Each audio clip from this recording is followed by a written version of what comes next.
It's Tuesday, February 6th. Bob Price on Canada's Business Beat, brought to you by Eric Potato of eXp Realty, your BC, Thompson, Okanagan, and Shuswap lakefront specialist. And just how determined are Canadians to own their own home? Determined enough, apparently, to move across the country if they have to. RE/MAX reporting that some 60,000 changed provinces last year, with most targeting Alberta, where real estate taxes and other fees are lower. They also find that Vancouver and Toronto are losing the most population these days because of housing costs, noting that in Toronto, taxes and development charges account for a whopping 25 to 30% of the overall cost of a brand new condo.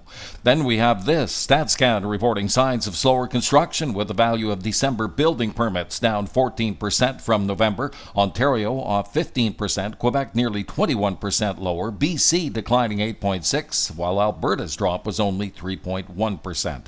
Thank you for choosing one of Canada's most listened to business podcasts, heard around the world on X, TikTok, and wherever you get your favorite podcast. Canada's Business Beat is proudly sponsored by Eric Potato of eXp Realty. Considering a move to beautiful BC? Eric is your Thompson, Okanagan, and Shuswap lakefront specialist at OkanaganLakefrontProperties.com.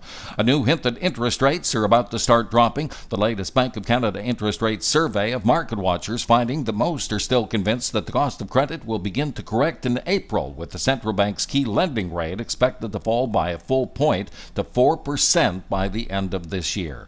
Lousy news for Suncor Energy's effort to improve its health and safety record. The parent of Petro-Canada just hit with a $10.5 million fine for air pollution around one of its refineries in Colorado. Better news, though, for Precision Drilling, with the Calgary-based oil services giant posting a sharply higher profit despite sharply lower revenue. The company's fourth quarter showing a take of nearly $147 million from only $3.5 million a year back.